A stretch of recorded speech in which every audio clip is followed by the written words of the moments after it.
Hi students, welcome back to our channel Achieve Excellence in Commerce by Mansi Zaveri. તો આજે આપણે ગાલા પ્રશ્નપત્ર number 1 એનો વિભાગ બી એના ક્વેશ્ચન નંબર 16 થી લઈને ક્વેશ્ચન નંબર 30 નો સોલ્યુશન કરવા જઈ રહ્યા છે. તો શરૂ કરીશું ક્વેશ્ચન નંબર 16 થી. ભાગીદારી કરારનામું એ પેઢીનું શું ગણાય? તો ભાગીદારી કરારનામું પેઢીનું શું છે? વહીવટી બંધારણ છે. ક્લિયર? તો આપણે લખતા જઈશું ક્વેશ્ચન નંબર 16. ભાગીદારી કરારનામું એ પેઢીનું વહીવટી બંધારણ છે. ક્લિયર? સવાલ એકદમ સિમ્પલ છે. ભાગીદારી કરારનામું પેઢી માટે શું કહેવાય? તો વહીવટી બંધારણ.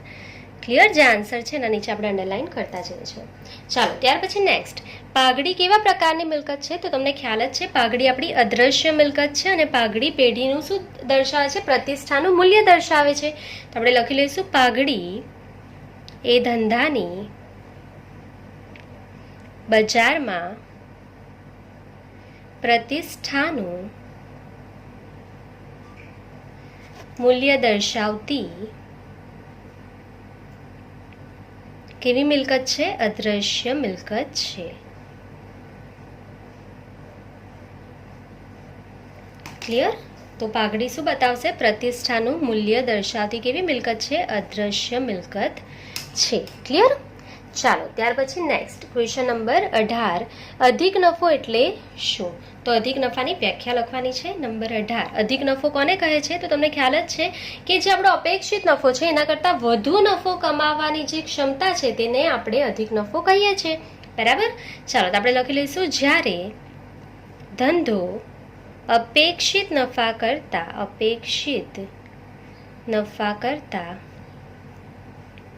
વધુ નફો કમાતો હોય તો તે વધારાના નફાને શું કહેવાય? અધિક નફો. તો તે વધારાના નફાને અધિક નફો કહે છે. અપેક્ષિત નફા કરતાં વધુ નફો કમાવાની જે ક્ષમતા છે, બરાબર, તો એ જે વધારે નફો આપણને મળવાનો છે તે વધારાનો નફો શું છે? આપણા માટે અધિક નફો છે. ક્લિયર? ચાલો, નેક્સ્ટ નંબર 19. ભાગીદારી પેઢીનું પુનર્ગઠન એટલે શું? તો ભાગીદારીનું પુનર્ગઠન એટલે શું? તો ભાગીદારીમાં કોઈ પણ કારણથી ફેરફાર થશે તો એ ભાગીદારી પેઢીનું પુનર્ગઠન છે. તો એની વ્યાખ્યા છે આઈડિયા આપણે લખી લઈશું. નંબર 19. ભાગીદારી પેઢીનું પુનર્ગઠન એટલે જુદા જુદા કારણસર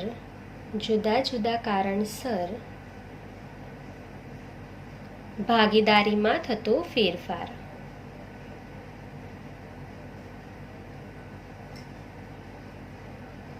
બરાબર? કારણ જે પણ હોય, પણ તમારી ભાગીદારીમાં ફેરફાર થશે તો એ શું છે? ભાગીદારી પેઢીનું પુનર્ગઠન કહેવાશે. તો આપણે અહીંયા અંડરલાઈન કરી દઈશું. જુદા જુદા કારણસર ભાગીદારીમાં થતો ફેરફાર એટલે ભાગીદારી પેઢીનું પુનર્ગઠન. ક્લિયર? ચાલો, નેક્સ્ટ નંબર 20. નવા ભાગીદારને કયા હેતુસર પેઢીમાં દાખલ કરવામાં આવે છે? એટલે કે ભાગીદારને પ્રવેશ કેમ આપવામાં આવે છે તેનો આન્સર લખવાનો છે. તો કોઈ ભાગીદારની નિવૃત્તિ થઈ જાય અથવા તો કોઈ ભાગીદારનું મૃત્યુ થઈ જાય, બરાબર, અથવા તો તમને પેઢીમાં નાણાંની વધારે જરૂર હોય, અથવા તો કોઈ કર્મચારી જે કુશળ કર્મચારી હોય તે પેઢીમાં જ રહે, તો એના માટે તમે એને ભાગીદાર બનાવી દો. તો બહુ બધા કારણ છે. તો આપણે કારણ લખી લઈશું. નંબર 20. તો સૌથી પહેલાં પેઢીમાં વધુ મૂડીની જરૂરિયાત હોય. પેઢીમાં વધુ મૂડીની જરૂરિયાત હોય અથવા તો વધુ કાર્યશક્તિની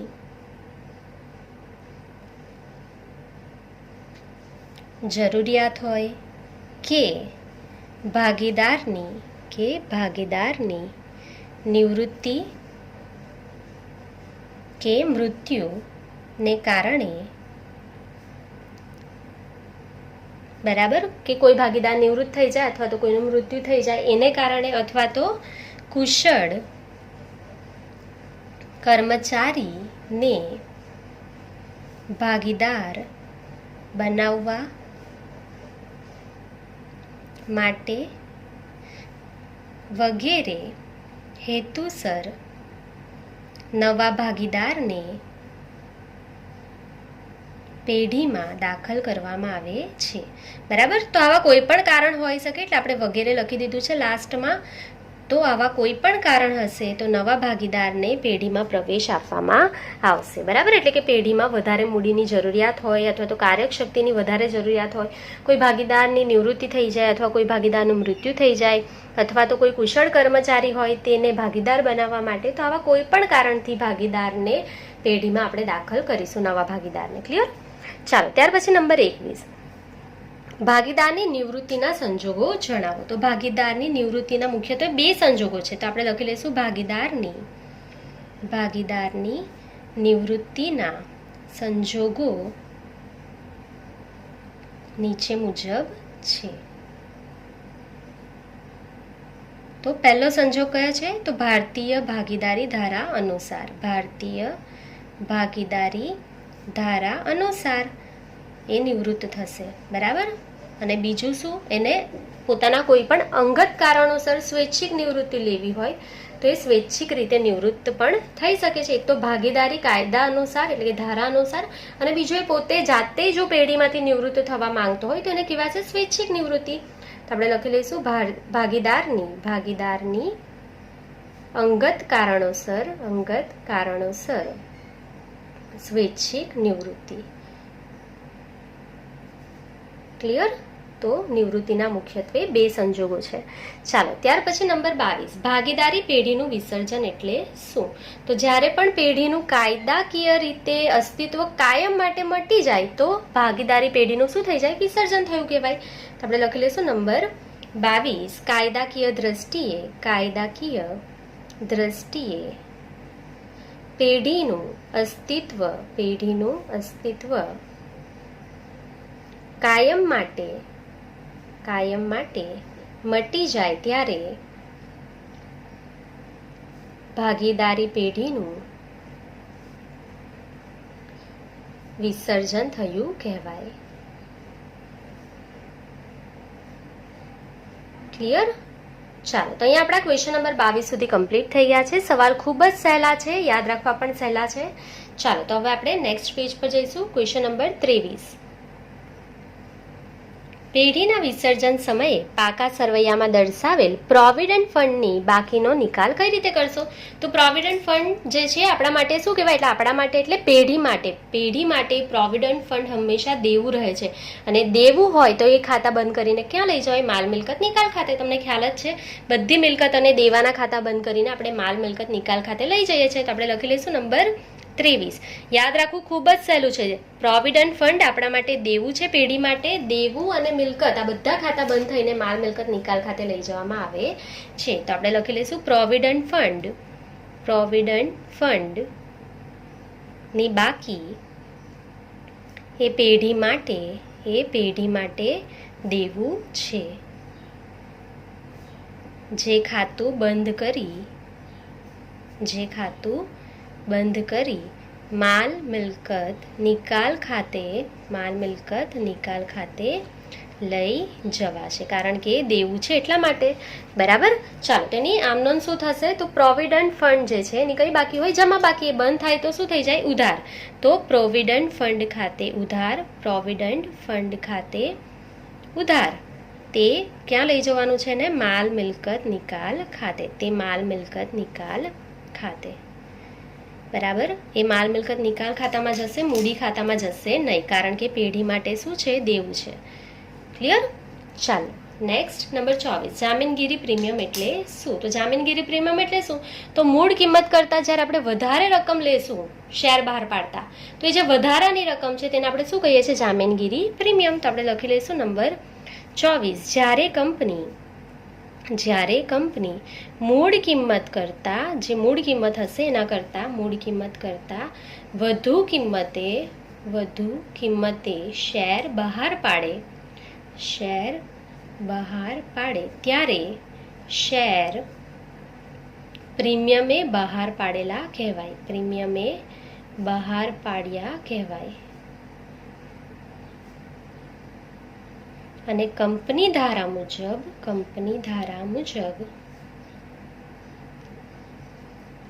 પ્રીમિયમની જે રકમ છે, પ્રીમિયમની રકમ ક્યાં લઈ જવામાં આવશે? જામીનગીરી પ્રીમિયમ ખાતે લઈ જવામાં આવશે. જામીનગીરી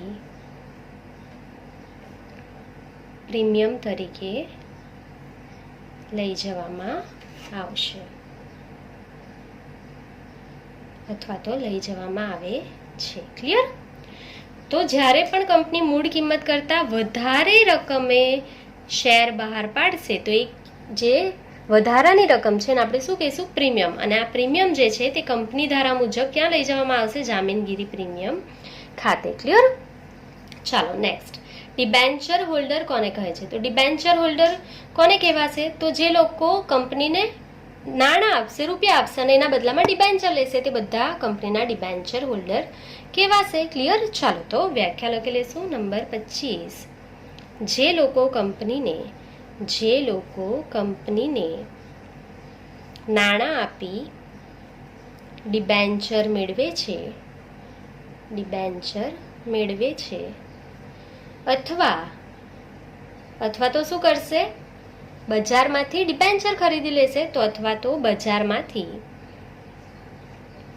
ડિબેન્ચર ખરીદે છે તેઓ ડિબેન્ચર હોલ્ડર કહેવાશે. તેઓ ડિબેન્ચર હોલ્ડર કહેવાય. ક્લિયર?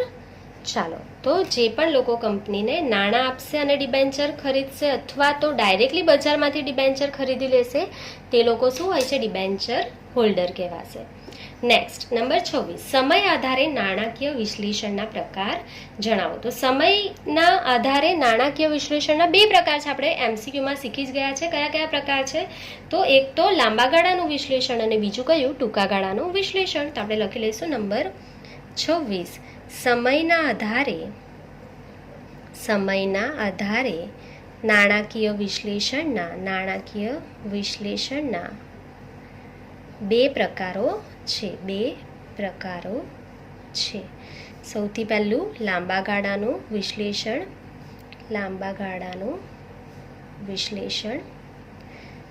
અને બીજું કયું છે? ટૂંકા ગાળાનું વિશ્લેષણ. ક્લિયર? ચાલો તો અહીંયા આપણો ક્વેશ્ચન નંબર 26 કમ્પ્લીટ થઈ ગયો છે. નેક્સ્ટ ક્વેશ્ચન નંબર 27, ગુણોત્તર કોને કહેવાય છે?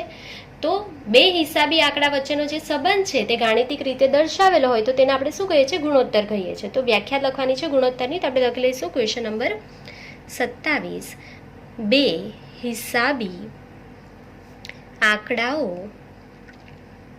વચ્ચેનો સંબંધ જે ગાણિતિક રીતે દર્શાવેલ હોય તેને શું કહેવાય? ગુણોત્તર કહે છે. ક્લિયર?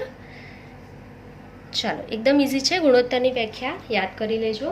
ચાલો ત્યાર પછી કાચા નફા અને ચોખ્ખા નફાનો ગુણોત્તર ઉપજ આધારિત કે ખર્ચ આધારિત ગુણોત્તર છે? તો ઓબ્વિયસલી કાચા નફા અને ચોખ્ખા નફાનો ગુણોત્તર કયો છે? ઉપજ આધારિત ગુણોત્તર છે. તો આપણે લખી લઈશું નંબર 28, કાચા નફાનો અને ચોખ્ખા નફાનો ગુણોત્તર શેના આધારિત છે? ઉપજ આધારિત ગુણોત્તર છે.